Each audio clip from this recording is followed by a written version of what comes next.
fait plaisir aujourd'hui d'accueillir Olivier Poitras, fellow en acte ici dans notre CIUS depuis près d'un an, qui termine bientôt au fond son fellowship et qui est aussi responsable du comité de psychothérapie à l'Université Laval. Donc, ça va être la prochaine fonction là, en termes de son... il a déjà commencé au fond.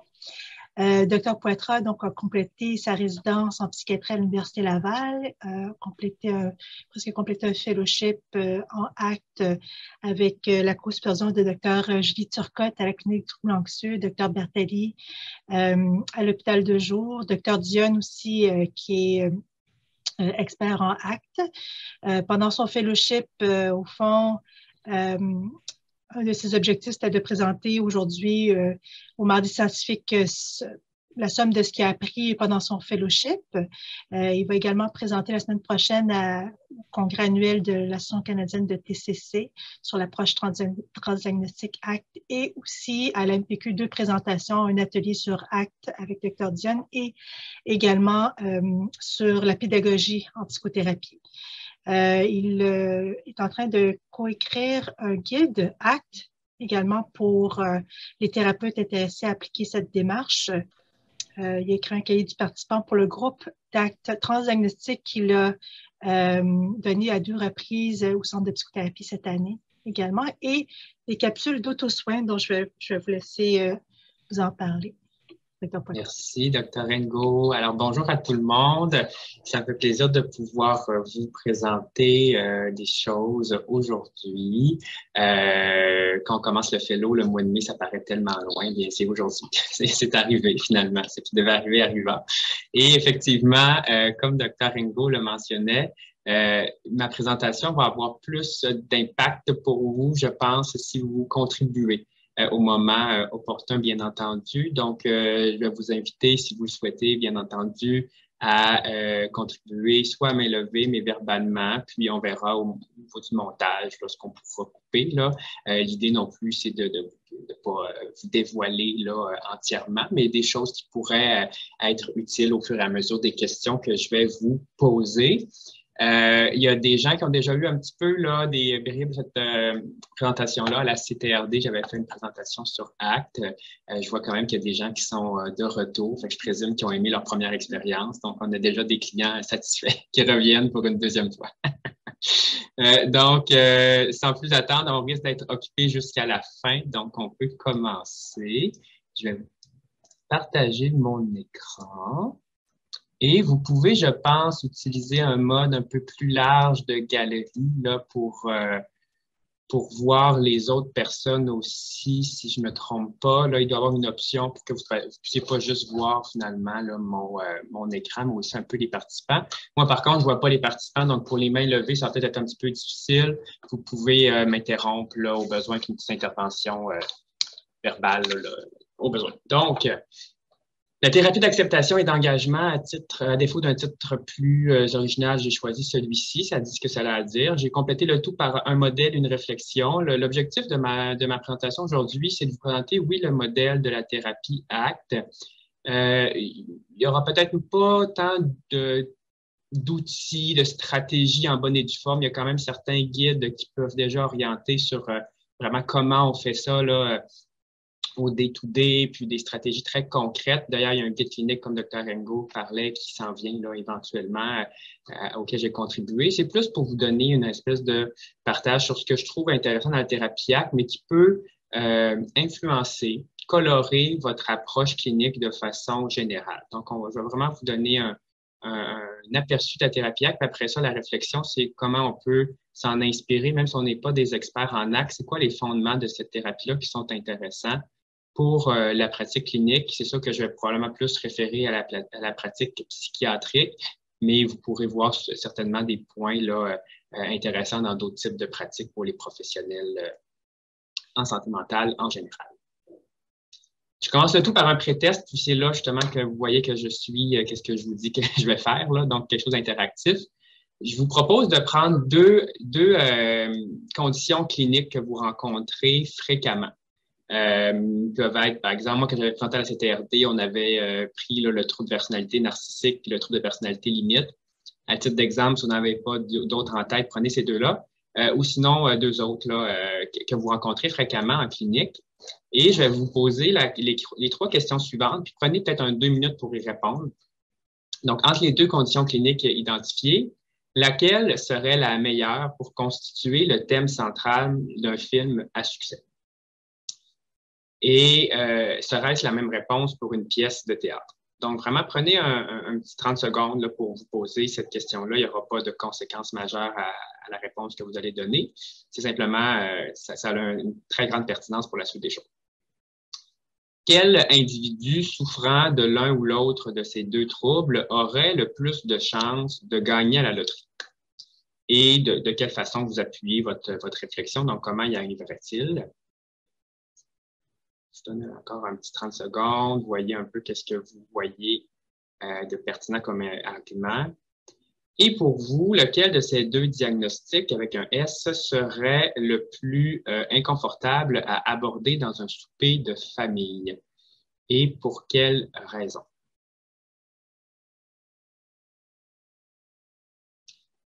Donc, gardez vos réponses pas trop loin. Je vais y revenir tantôt.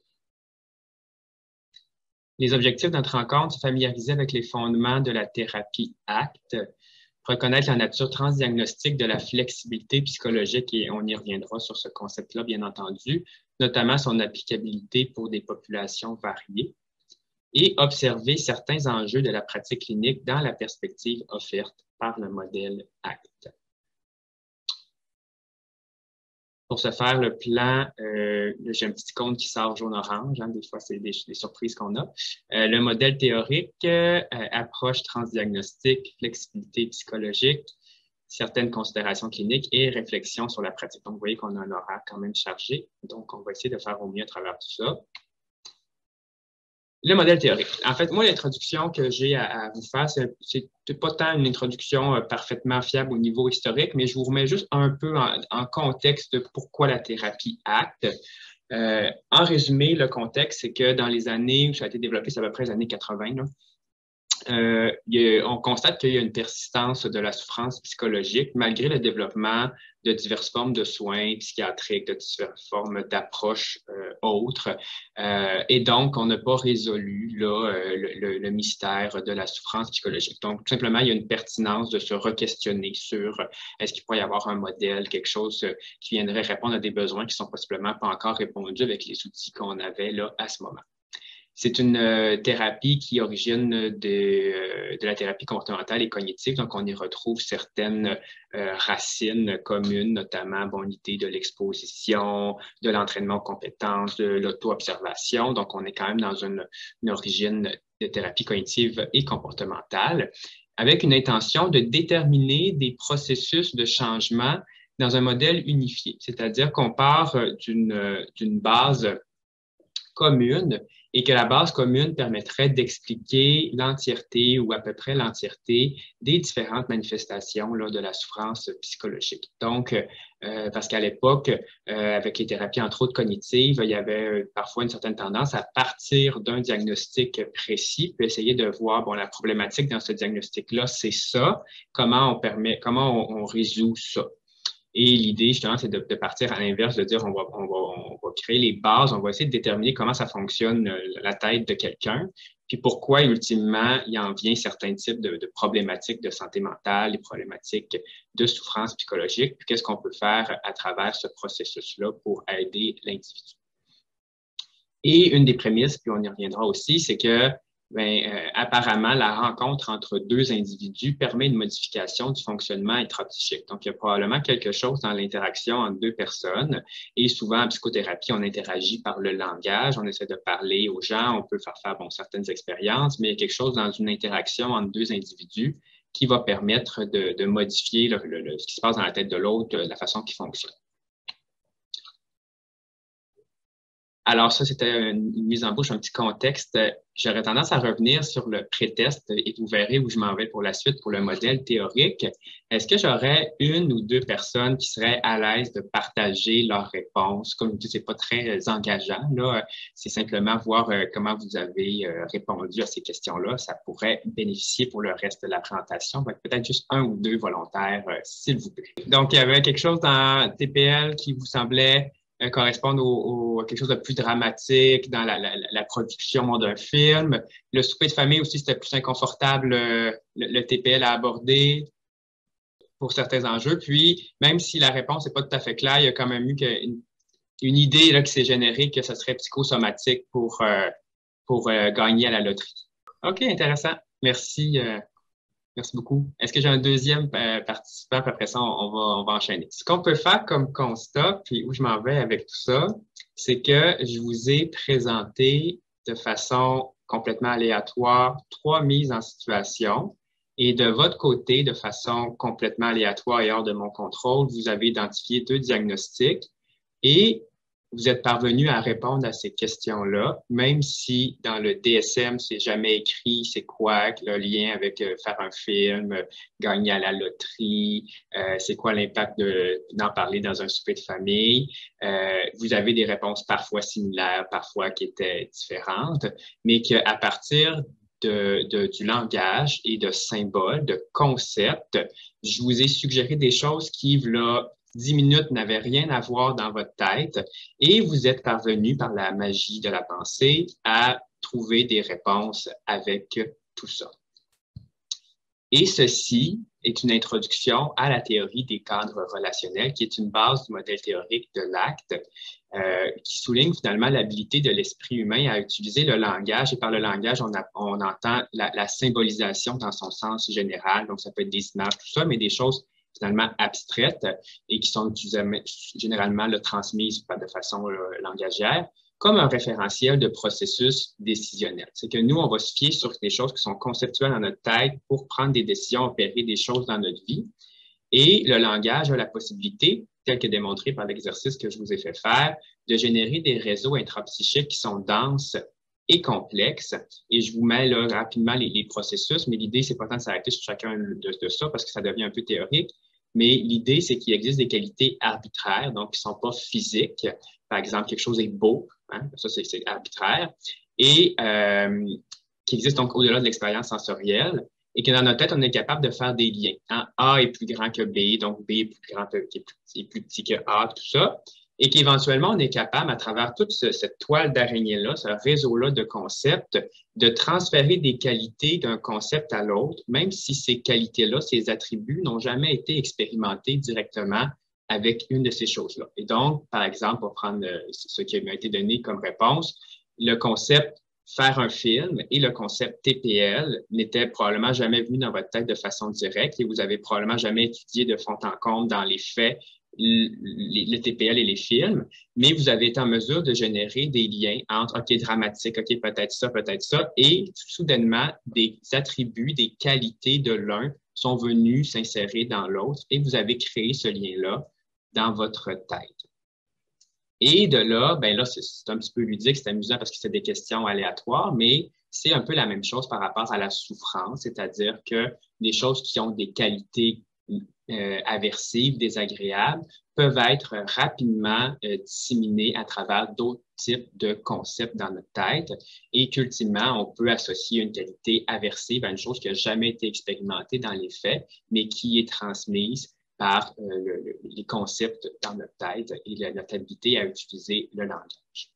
Et de ce constat aussi, c'est que c'est peu utile d'essayer de désapprendre parce que quand on essaie de couper ces liens-là, de façon paradoxale, souvent, c'est qu'on ajoute une importance au lien en disant ne pas. Ça ne veut pas dire qu'on le coupe, c'est plus qu'on essaye. On met un lien d'opposition, on essaie de dire, ben, je ne suis pas, par exemple, incapable de parler devant un auditoire, mais en disant, oh, c'est pas vrai que je suis pas capable, c'est vrai que je suis pas capable, ben, finalement, je crée un lien entre être incapable de parler devant un auditoire et moi, mais c'est un lien que je vais mettre à la négative.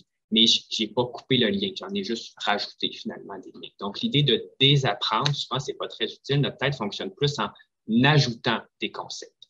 Et de ce fait, comme le langage devient extrêmement dense, extrêmement complexe, puis que ça devient difficile éventuellement de déceler pourquoi les deux participants m'ont donné leur réponse, puis de leur dire, mais non, c'est pas vrai, c'est pas ça la bonne réponse. En acte, on essaie plutôt de regarder le réseau de concepts, puis de se dire, avec un pas de recul, même si ce réseau de concepts est là, qu'est-ce que j'en fais?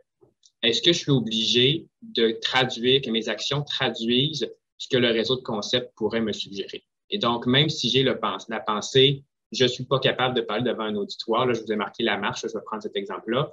J'ai la pensée que je ne suis pas capable de marcher. Je peux me dire cette pensée-là dans ma tête en étant en train de marcher. Je peux me dire que le concept TPL puis le film, c'est probablement le plus plausible, mais vous n'êtes pas obligé d'investir pour créer un film par rapport à ça. Donc, il existe une distance entre les concepts, les liens entre les concepts dans notre tête et ce qu'on applique dans la vie. Et donc, ACT offre cette perspective-là entre ce qui se passe dans la tête et ce qu'on fait dans la vraie vie, plutôt qu'essayer d'aller jouer tant que ça dans les liens entre les différents concepts. L'autre base du modèle théorique de l'ACT, c'est le contextualisme fonctionnel. Puis en fait, je vais vous passer brièvement, mais c'est un courant philosophique où est-ce qu'on va parler d'une vérité pragmatique. Donc, c'est l'idée que plutôt que de chercher à trouver la vérité absolue, est-ce qu'il est vrai dans toute considération que je ne suis pas capable de parler devant un auditoire, puis là, argument pour, argument contre, c'est-tu vrai, c'est-tu pas vrai? Le contextualisme fonctionnel duquel émerge l'acte, c'est plus qu'on va utiliser le contexte, puis on va se dire, dans ce contexte-là, pour atteindre telle visée, est-ce que ça fonctionne? Et plus simplement, là, au-delà de tout ce que j'ai écrit qui devient un peu rapidement là, aride, c'est le concept de workability en anglais qui se traduit grossièrement en français par fonctionnalité. Donc, c'est vous, dans votre contexte, quand vous faites ça, ça sert à quoi? C'est qu'on n'est pas capable d'interpréter, selon la contextualisme fonctionnelle, un événement en lui-même.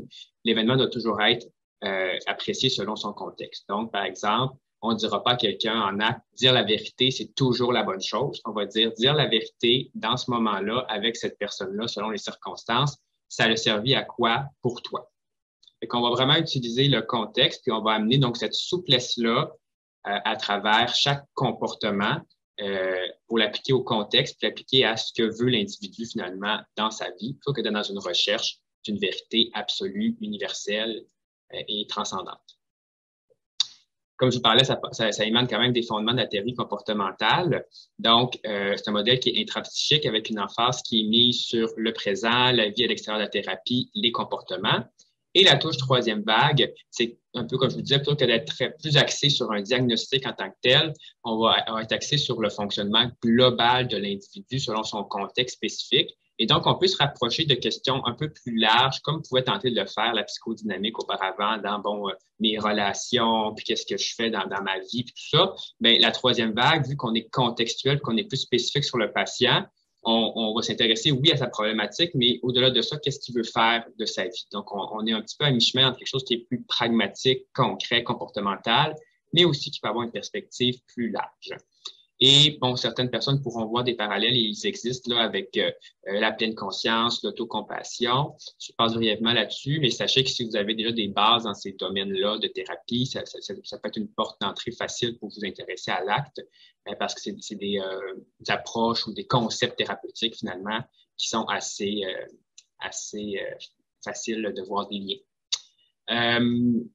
L'approche transdiagnostique en acte vient du modèle lui-même, de la compréhension elle-même de quelle émerge cette thérapie-là, et qui est ce qui fait que quelqu'un devient moins bien, c'est qu'il développe des interactions rigides et non fonctionnelles avec ses expériences mentales. Et donc, on va considérer que tout le monde a des expériences mentales inconfortables, une pensée négative, douloureuse, ressentir tôt ou tard l'anxiété, et que la base de la souffrance psychologique, de la problématique du patient, n'est pas en soi de vivre une émotion ou de se remémorer une pensée inconfortable, mais bien d'interagir de façon rigide et non fonctionnelle avec ces expériences-là.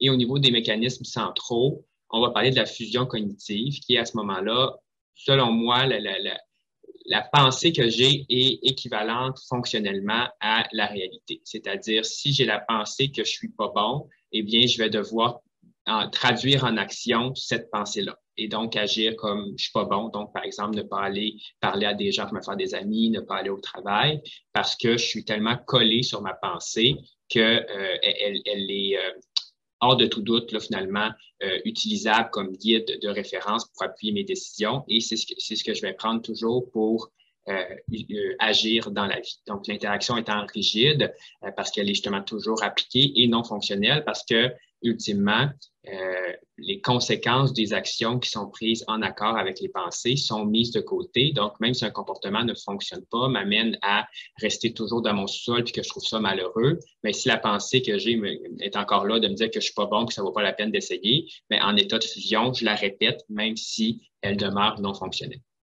L'évitement expérientiel, c'est tout type de comportement qui va m'amener à, dont l'objectif est de ne pas ressentir d'inconfort. Donc, à ce moment-là, encore une fois, c'est plus l'émotion, si on veut, qui domine. Donc, je base mes comportements pour m'assurer de jamais me sentir mal. Donc, si aller parler à quelqu'un, ça pourrait m'exposer à l'anxiété ou la culpabilité, tout ça, ben, je vais utiliser des comportements dont le but premier est de réduire le vécu conscient de cet inconfort-là.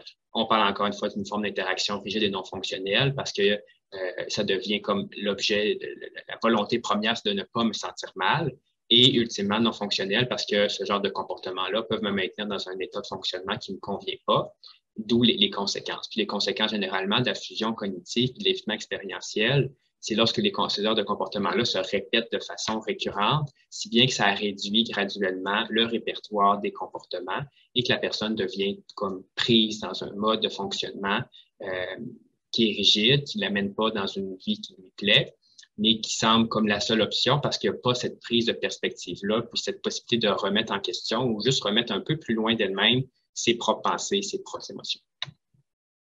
Et donc, l'objectif thérapeutique, en ce sens, c'est des interactions souples et fonctionnelles avec les expériences mentales, si bien qu'on ne tentera pas nécessairement de modifier les expériences en tant que telles, mais plutôt de voir, une fois qu'elles sont là, qu'est-ce qu'on en fait.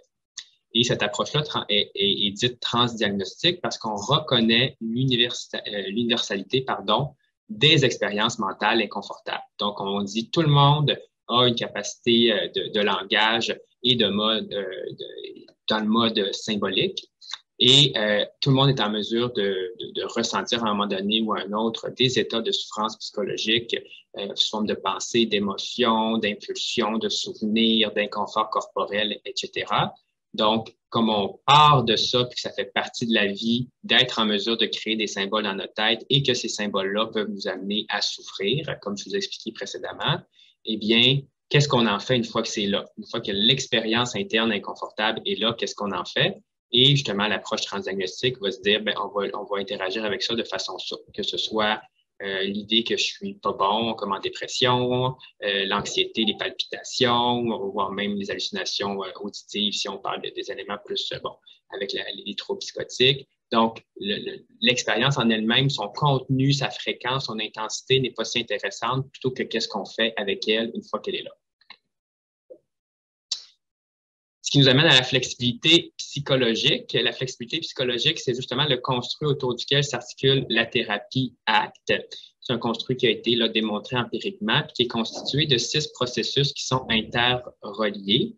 Et dans le fond, c'est le modèle dans lequel, qui explique le fonctionnement de la psyché humaine un peu là, selon le modèle ACT. Donc là, ce que je vous ai dit jusqu'à présent, c'est un petit peu les bases théoriques, l'émergence, pourquoi on dit que c'est transdiagnostique ACT. Et justement, la flexibilité psychologique, c'est le modèle qui dit, ben, on peut avoir un plus ou moins grand niveau de flexibilité psychologique, c'est un spectre, et la flexibilité psychologique à son meilleur, quand c'est fort, ça nous permet justement d'atteindre ce rapport, comme je vous disais précédemment, souple et fonctionnel avec les expériences mentales internes inconfortables, en dépit de leur nature. C'est plutôt une utilisation ou une réponse utile pour l'individu face à ce qui se passe à l'intérieur de lui. À l'inverse, un faible niveau de flexibilité psychologique traduit ce que je vous disais, qui est la problématique selon ACT d'interagir de façon rigide et non fonctionnelle avec les inconforts internes qui se manifestent dans l'existence et qui sont caractéristiques de la vie humaine. Je prends une petite pause de parole pour ne pas vous noyer sous trop de concepts théoriques. Et là, je demande encore une fois votre participation. Là, c'est peut-être un petit affaire plus engageant, mais je vais quand même vous demander si vous souhaitez participer. Ça pourrait nourrir un peu la discussion. Je vais vous présenter les modèles pour la flexibilité psychologique sous forme de la matrice. Et je vais utiliser une question, parce que dans le fond, ça peut être utilisé de façon souple, dans le fond, cet outil-là, pour mettre sur papier les concepts, puis je vais vous les présenter là, formellement dans un deuxième temps. Puis je vais vous poser la question dans une perspective professionnelle. Donc là, évidemment, c'est pour que ça reste entre nous, entre professionnels. Donc, il y a probablement des points communs qu'on aurait ensemble. Et pour ceux qui sont à l'aise de partager, je vous poserai comme question, qu'est-ce qui est important pour vous dans votre rôle professionnel? Par exemple, c'est quoi les qualités que vous souhaitez incarner? C'est quoi les choses qui donnent un sens à votre travail?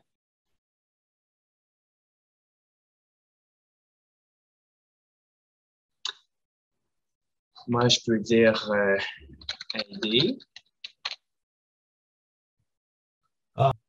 libérer.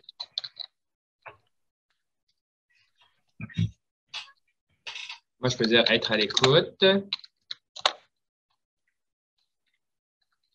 J'ai d'autres participants.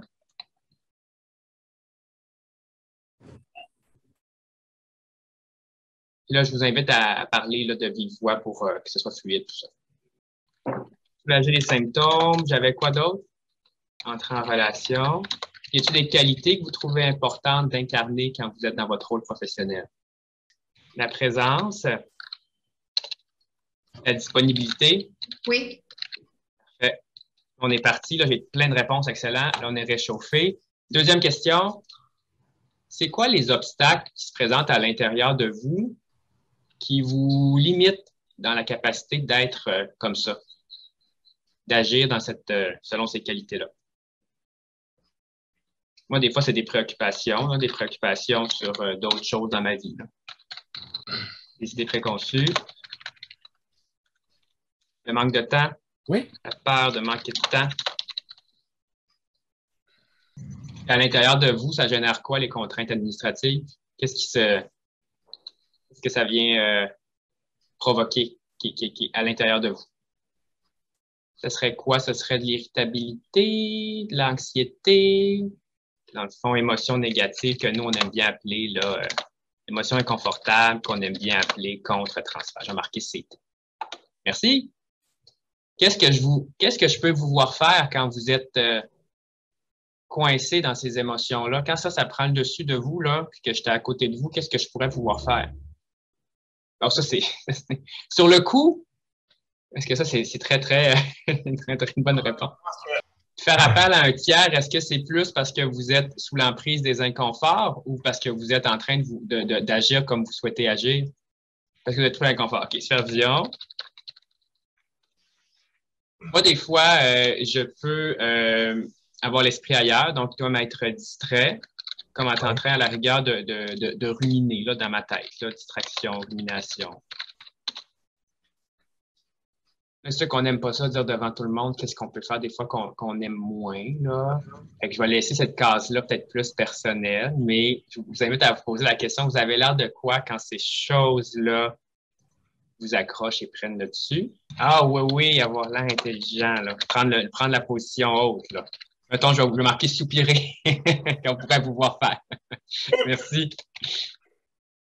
Puis, qu'est-ce que je vous vois faire quand vous êtes en train d'aider, de libérer, d'être à l'écoute, de soulager les symptômes, d'entrer en relation, d'être présent, disponible, authentique et ouvert? Ça se reflète comment dans une action concrète?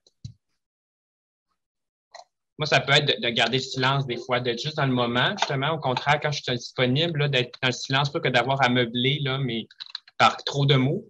Parce que vous voyez, j'ai pas de la misère à parler. D'être plus dans le silence, dans le moment, prendre une pause, je pense que ça peut être plus aidant pour la personne. Se pencher vers l'avant, interagir avec le patient. Moi, ça peut être aussi des fois aider un collègue, dans le sens, dans mon rôle professionnel, oui, c'est avec les patients, mais ça peut être aussi avec les collègues. Des fois, il peut y avoir des moments de supervision. Puis je me dis non seulement ça peut être, tu sais, c'est comme mon rôle professionnel, mais c'est aussi dans sa globalité avec les autres. Puis là, je vois le temps qui file. Écoutez, j'aurais pu vous en parler pendant des heures et des heures, mais ce que je propose aux patients, puis ce que je vais vous proposer à vous pour souligner à quel point la flexibilité psychologique, puis tout ça, c'est transdiagnostique, puis c'est pas juste pour les gens qui ont des graves problèmes de santé mentale, mais c'est une conceptualisation qui est par rapport au fonctionnement général de la psyché humaine. C'est qu'on a fait ensemble un outil que je fais avec les patients quand ils arrivent avec leurs problématiques. Puis la question que je leur pose, c'est est-ce que vous aimeriez que la majorité de votre vie, la majorité des comportements, pardon, dans votre vie soit à gauche, ici, ou soit à droite, ici? Donc, est-ce que vous préfériez que la majorité de vos comportements professionnels soient être dans la distraction, la rumination, rester silencieux, avoir l'air intelligent, soupirer, ou d'être dans le silence volontaire pour écouter le patient en connexion, se pencher vers l'avant, interagir avec le patient, s'intéresser au patient dans sa globalité, aider un collègue? Quel côté vous aimeriez plus? Droite. À droite? Ben oui. Est-ce qu'on a des gens qui diffèrent ou on est pas mal unanime? À droite. Puis, dans le fond, on vient de coucher sur papier le concept des valeurs qui sont en bas à droite, ce qui est important pour nous. Les inconforts internes. Puis là, vous êtes des professionnels de la santé. Vous avez ça, vous, des inconforts internes? Ben oui, vous en avez aussi. En haut à gauche, les comportements qui sont faits sous l'emprise, par exemple, de la fusion cognitive, de l'évitement expérientiel, qui sont entre autres des comportements de lutte ou de fuite, qui ont pour objet premier de diminuer les inconforts. Quand les inconforts prennent le dessus, on agit là-dessus. Et en haut à droite, les actions engagées, qui est un concept en acte, qui sont les actions qu'on fait et qui ont pour moteur ce qui est important pour nous. D'accord. Et ça rejoint donc les 6 concepts de la flexibilité psychologique. Et à ça s'ajoutent les éléments qui sont plus de, comme je dis, un peu pleine conscience, contact avec le moment présent. Donc, contact avec le moment présent. Puis le soi contexte, je ne rentrerai pas dans cette discussion-là, ça devient rapidement un peu trop théorique, mais c'est l'idée qu'il y a une partie de nous qui observe, puis il y a une partie de nous qui pense. Puis la partie de nous qui pense est bonne pour trouver des solutions, puis, mais des fois ruminer aussi. Le soi contexte, c'est dire, OK, il y a une partie de moi qui ressent les choses, là, qui est en train de les percevoir, de les observer. Puis, au-delà de ça, les émotions, les pensées me parcourent, mais ne sont pas mon identité. Moi, je suis le canevas qui contient les différents états émotionnels, les différents inconforts. Puis, ce que je trouve intéressant par rapport à ça, c'est entre autres pour les personnes les patients qui s'identifient beaucoup à leurs symptômes, que ça devient comme identitaire, ben, c'est de rappeler que finalement, les inconforts sont transitoires, puis font partie de l'expérience, mais ne sont pas notre identité uniquement. Et vous pourrez, dans le fond, quand on lit sur l'acte, on peut facilement trouver ces choses-là. Donc, si je passe un peu plus rapidement, c'est pour avoir le temps de regarder la suite de ma présentation. Mais vous pourrez revoir qu'on peut les regrouper aussi en 3 grands piliers. Donc, ouvert, c'est l'acceptation, la diffusion. Donc, justement, cette capacité-là à recevoir, être conscient des états internes inconfortables sans nécessairement entrer systématiquement en lutte, comme la fusion cognitive puis l'évitement expérientiel. La conscience, c'est cette capacité-là à observer notre expérience globale, être connecté avec ce qui se passe. Puis la partie active, c'est déterminer qu'est-ce qui est important pour moi et ensuite prendre des actions qui vont en ce sens-là. Et ça, c'est une petite animation pour garder votre contact avec le moment présent. Flexibilité psychologique, donc cliniquement, pourquoi ça a du sens? L'inflexibilité psychologique, donc le contraire de ça, est associée à diverses formes de psychopathologie, des issues fonctionnelles pauvres. À l'inverse, la flexibilité psychologique, elle, est influençable par l'entremise des interventions cliniques. Donc, c'est le construit autour duquel s'articule l'acte, puis on est capable de le changer. C'est sûr que si on n'était pas capable de le changer, puis que c'était comme ça, c'est comme ça, bien, on ne ferait pas d'intervention. Mais nous, le but à travers les thérapies ACT, c'est entre autres d'agir sur la flexibilité psychologique, donc de développer les 6 gros piliers là, que je viens de vous parler. Et à travers les interventions ACT, on est capable d'augmenter cette flexibilité psychologique-là, comme je vous dis, qui est un spectre. C'est pas qu'on l'a ou qu'on l'a pas, mais c'est qu'on peut graduellement l'entraîner. Et dans les études, il y a quelques données qui suggèrent justement, là, quand on parle de modérateur, que à travers l'augmentation de la flexibilité psychologique ou d'un des processus, là, des 6 processus nommés qui le constituent, ça représente un médiateur de l'efficacité des interventions thérapeutiques ACT. Donc, par exemple, si on a une diminution des symptômes dépressifs, bien, on a une augmentation de la flexibilité psychologique. Donc, ça nous laisse croire que l'augmentation de la flexibilité psychologique permet d'avoir des issues cliniques intéressantes. Les démarches thérapeutiques en acte s'effectuent généralement parce que à travers des processus alternatifs au langage, je vous parlais d'entrée de jeu de la théorie des cadres relationnels. Si on se dit que le langage, ça devient rapidement une affaire compliquée, intriquée de plusieurs concepts, bien, on ne va pas nécessairement traiter par la même chose qu'on pense que causer la problématique. Donc, on va utiliser des stratégies alternatives de communication avec les patients, notamment l'emploi de métaphores, des exercices expérientiels et aussi un contact plus conscient, plus global avec le moment présent. La thérapie ACT, permet une flexibilité dans l'offre clinique. Je ne pense pas que c'est ça qui est le plus intéressant, mais sachez là, que c'est une approche, oui, qui est transdiagnostique, qui permet des interventions brèves dans des formats variés. Il y a des études justement de quelques séances que ça peut déjà permettre d'augmenter la flexibilité psychologique. Il y a des études aussi qui semblent démontrer que ça peut être intéressant aussi par format web, tout ça. Donc, il y a des formats, c'est une méthode qui est flexible aussi dans son application, comme c'est pas à la base très protocolisé, manualisé. On utilise l'ingrédient, la flexibilité psychologique, puis on essaie de le transformer en quelque chose d'utile pour la clinique. Puis c'est un modèle qui est cohérent avec la santé mentale et la psychopathologie, c'est comme un spectre. Donc, c'est pas que les gens qui ont des critères diagnostiques qui correspondent au DSM, là, sont toujours inflexibles puis qu'ils ne seront pas capables d'être flexibles. C'est plutôt, ils ont cette caractéristique-là qui sont plus dans l'inflexibilité, on croit, selon ce modèle-là, mais aussi chez une personne qui n'a pas nécessairement de maladie mentale à proprement parler, qui ne répond pas aux critères, mais il pourrait avoir un gain à augmenter le niveau de flexibilité psychologique pour plus s'approcher d'issues de santé mentale positive. Donc, c'est quelque chose qui est utilisé dans les deux sens et qui n'est pas binaire ou qui n'est pas catégoriel, mais qui est dimensionnel. Je passe rapidement sur les données probantes. Vous pourrez les relire. C'est des choses qui se lisent bien là, si vous avez un intérêt. Donc, il y a des évidences scientifiques fortes qui sont donc plutôt bien établies pour le traitement de la douleur chronique. Puis, au niveau des évidences scientifiques qui sont plus dites modestes, donc au niveau des efficacités probables. Mais là, on parle de l'American Psychological Association, fait une association quand même grande là, qui parle plus des évidences scientifiques modestes pour la dépression, l'anxiété, regroupées en forme de troubles anxieux mixtes, le TOC et la psychose, les troubles psychotiques, pas nécessairement la psychose aiguë, là, mais les troubles psychotiques. Puis, il y a des efficacités autres là, qui ont été démontrées dans la littérature pour diverses conditions, troubles d'usage de substances, conditions médicales, l'adaptation ou la réduction du préjudice et des issues de santé mentale positives. Puis en fait, l'acte, comme ça s'articule sur un modèle du fonctionnement global de la psyché, puis qu'on dit, mais dans certains cas, ça ne devient pas utile, puis là, ça peut se traduire en diagnostic, bien, l'acte a pour but d'augmenter la santé mentale positive et comme effet secondaire de diminuer les symptômes associés, par exemple, à la dépression ou à l'anxiété, parce qu'on croit que c'est l'interaction rigide avec les inconforts qui mène éventuellement à ce qu'on appelle, nous, des critères, des diagnostics cliniques. Mais le but premier de la thérapie ACT n'est pas de réduire les symptômes, parce que justement, c'est pas ça la base théorique. La base théorique, c'est quand on a des inconforts, qu'est-ce qu'on en fait pour continuer à vivre une vie satisfaisante. Et donc, ce serait paradoxal si le but premier était de réduire l'inconfort. Ça serait comme à contre-courant du modèle humain. Donc, on essaie plus d'augmenter la flexibilité psychologique qui peut avoir des répercussions sur la santé mentale positive. Mais les études tendent à démontrer qu'en faisant ça, ça réduit de façon justement indirecte, si on veut, les symptômes tels qu'on les étudie de façon classique en médecine.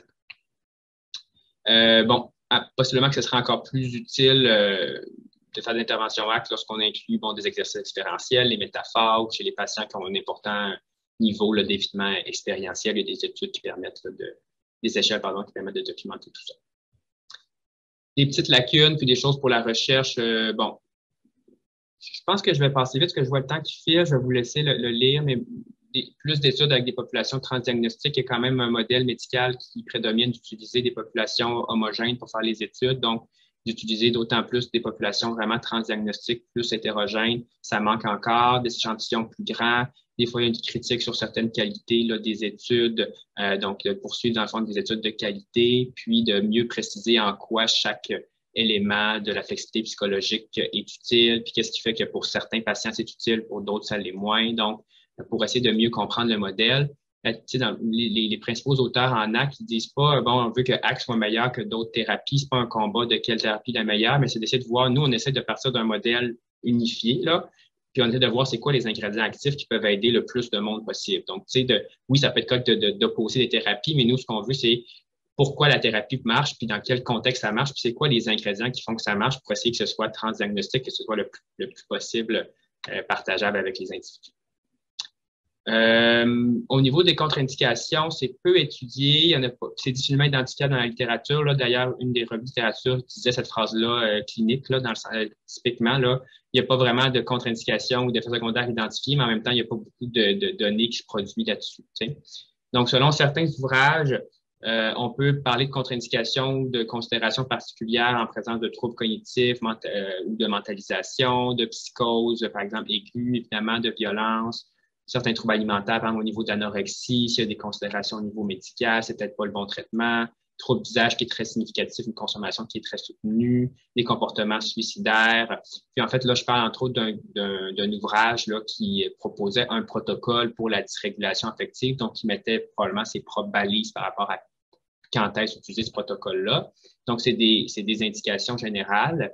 Et ce que je tiens à souligner, c'est qu'il existe des limitations, elles aussi transdiagnostiques à la psychothérapie, qui sont peut-être pas si propres que ça à la thérapie ACT elle-même, mais au contact psychothérapeutique, à l'intervention psychothérapeutique.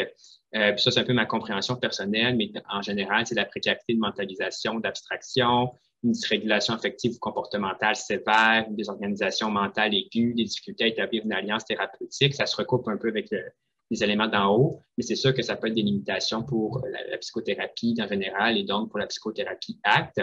Puis que tu sais, une thérapie qui va être dite transdiagnostique, ça ne veut pas dire qu'elle est toujours indiquée. Transdiagnostique, ça veut dire qu'on utilise les mêmes ingrédients, les mêmes concepts, puis qu'on les applique à différents problématiques et on ne compare pas. Donc, c'est plutôt qu'on part pas du diagnostic pour après ça décider qu'est-ce qu'on fait.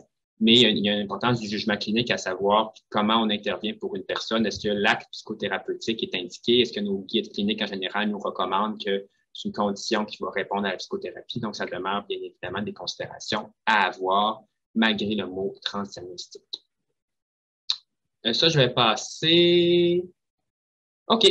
Là, je veux qu'on parle un petit peu du symptôme, puis il va nous rester 5 minutes pour les questions. Ma réflexion par rapport à tout ça, ce que je trouve intéressant dans ma pratique, dans l'expérience que j'ai depuis quelques années, c'est que la thérapie ACT, oui, m'a appris des stratégies à adopter concrètement, puis comment faire de la diffusion, comment faire des métaphores, ça va, puis je l'apprécie beaucoup.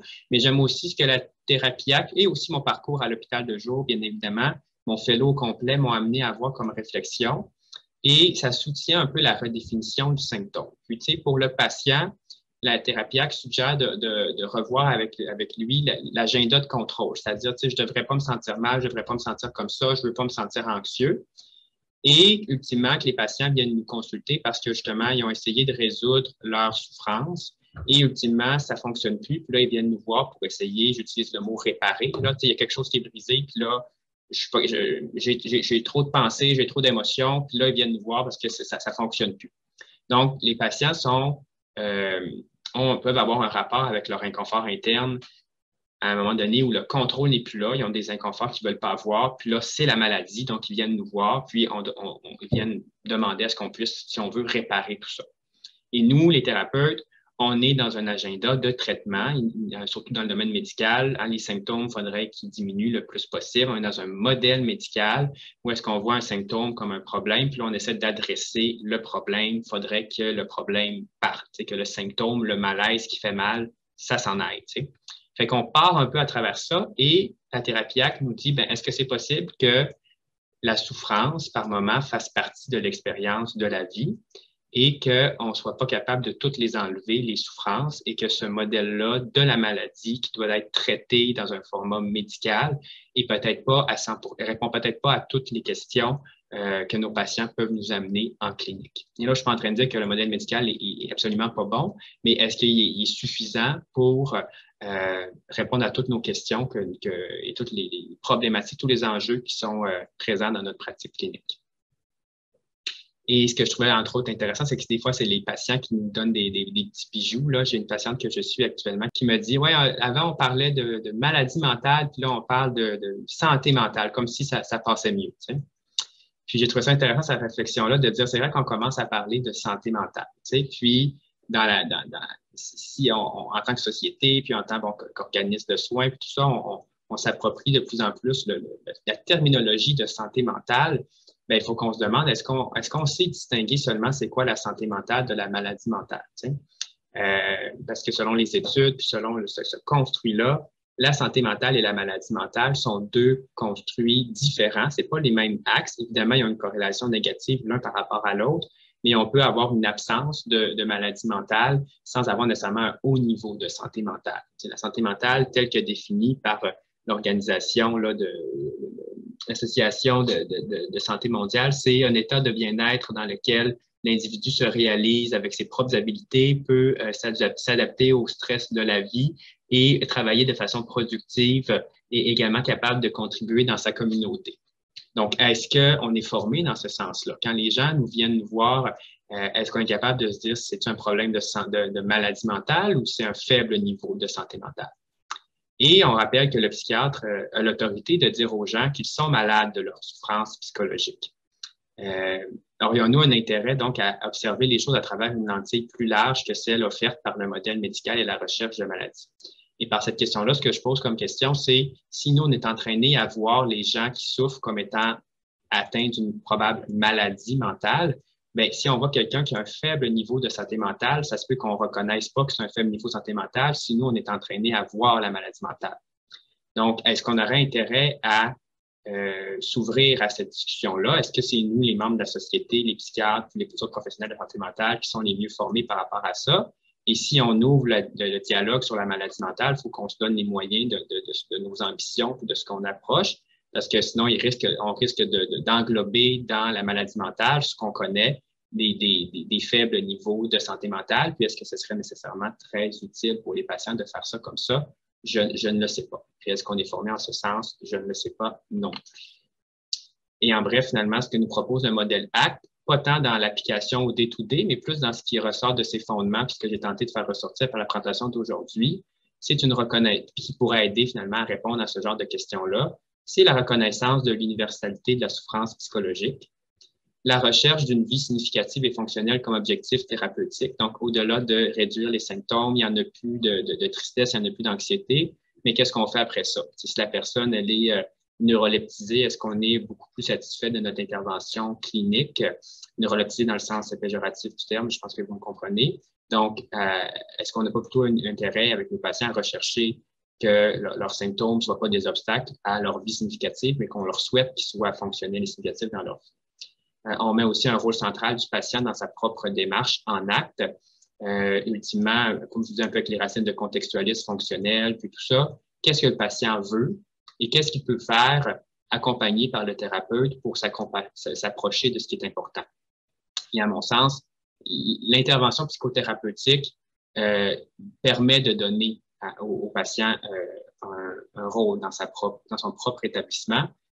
J'ai rarement guéri une dépression en disant au patient « soyez pas déprimé ». C'est plutôt qu'on amène le patient à voir les choses dans une certaine perspective et l'acte est basé justement sur une forme d'empowerment, c'est-à-dire de redonner plus de pouvoir, de place centrale du patient dans sa propre vie en dépit de ses inconforts plutôt que d'être mené par les inconforts eux-mêmes.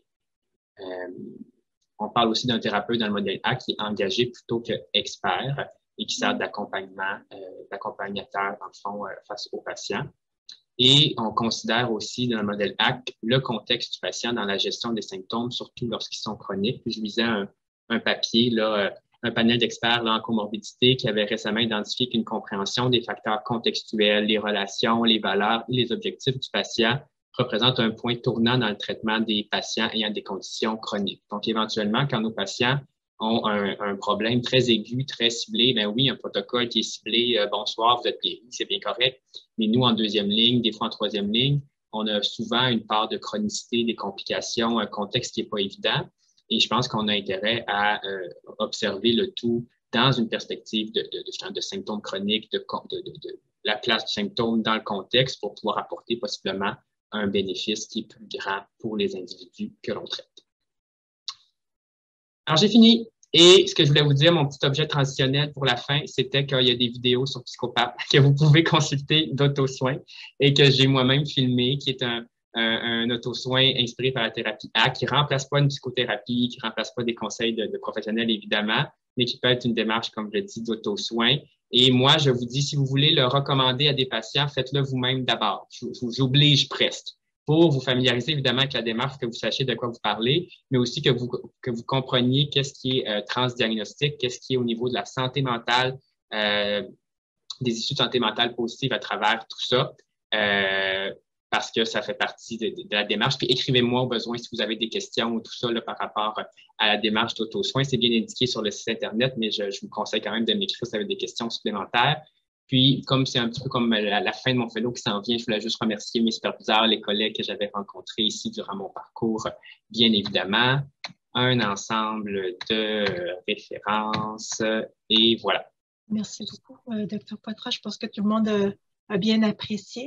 Il y a des références, il y a des données pour la psychose, effectivement, mais c'est plus comme le trouble psychotique, pas la psychose aiguë. Évidemment, la personne à ce moment-là n'est pas disponible mentalement pour avoir de l'autocritique puis s'engager dans une démarche thérapeutique, bien sûr, mais c'est plus pour le trouble psychotique, par exemple, la façon de s'adapter aux hallucinations, aux symptômes délirants, les personnes restent engagées. Puis il y a d'ailleurs une revue de littérature dont j'ai pas eu le temps de parler, mais qui s'intéressait justement, entre autres, aux éléments de psychose et qui peuvent, entre autres, réduire les hospitalisations, augmenter l'adaptation aux symptômes. C'est ce genre de données-là qui émergent. Mais Dr. Daguerre, si vous avez des choses à rajouter, n'hésitez pas, ça me fait plaisir de vous entendre. Ah, merci, excellente présentation. Oui, c'est la première fois qu'on fait ça, moi et Camille, avec des patients du CIM, alors des patients très, très, très malades. C'est très difficile de les engager. On ne parle pas tellement des symptômes psychotiques, mais vraiment, on utilise beaucoup les métaphores du chauffeur de l'autobus. Oui. Et je pense qu'on va faire une pièce de théâtre avec les obstacles, puis quels sont les objectifs. Alors, ça va être intéressant. Et je pense que c'est un modèle qui peut être utilisé aussi à l'interne. Parce que c'est des séances. Il y a des études aussi avec l'interne, oui. 2-3 séances. Alors, je pense que c'est intéressant d'appliquer. Oui, effectivement, possiblement. On se bat moins contre une chose récalcitrante, puis on accompagne plus les gens vers quelque chose qui a du sens pour eux. Là. Fait qu'il y a quelque chose de plus nourrissant. Puis justement, ma question, c'est sommes-nous formés en ce sens? Comme le disait le Dr. Ngo, je suis responsable du secteur de la psychothérapie, mais pour l'Université Laval, où je vais retourner travailler. Puis justement, ça m'amenait à voir quelle est comment qu'on forme les gens. Est-ce que justement, on n'a pas juste seulement la lentille de traiter la maladie, mais au-delà de ça, à quoi qu'on sert comme en tant que psychiatre, c'est quoi notre rôle? Puis, si je pose la question, c'est que je ne suis pas certain qu'on est peut-être suffisamment sensibilisé à la vision plus globale de nos patients, puis que des fois, la lunette médicale est peut-être, pas qu'elle est mauvaise, mais elle est peut-être pas suffisante en elle-même pour aider suffisamment. Puis si on n'est pas disponible pour faire toutes les interventions en santé mentale, ça se peut, mais que ce soit quand même dans notre compréhension des patients, qui est à déléguer, puis à voir comment on organise les soins autour de ça. C'est peut-être pas le psychiatre qui a apporté tout ça, mais je pense que le psychiatre a à avoir une vision globale de cette chose-là pour aider comme il faut, mais aussi ne pas nuire, bien évidemment. Merci beaucoup pour votre intervention. Puis je vous rappelle encore, si vous souhaitez recommander les modules d'auto-soin à vos patients, vous pouvez me contacter et je vous invite à avoir évidemment une aisance minimale en thérapie ACT avant de le recommander, parce que là, si vous reviennent avec des questions, les patients, bien là, si vous êtes capable de répondre, on n'est pas plus avancé. Mais au-delà de ça aussi, de faire l'intervention elle-même pour voir qu'est-ce qui s'en dégage, pour que vous puissiez incarner, si on veut, cet aspect-là de transdiagnostic, d'applicabilité pour qui est soutenu, l'applicabilité pour tous, pardon, qui est soutenu par le modèle ACT en termes de comment nos têtes fonctionnent et comment ils peuvent nous amener à rester dans la souffrance parfois.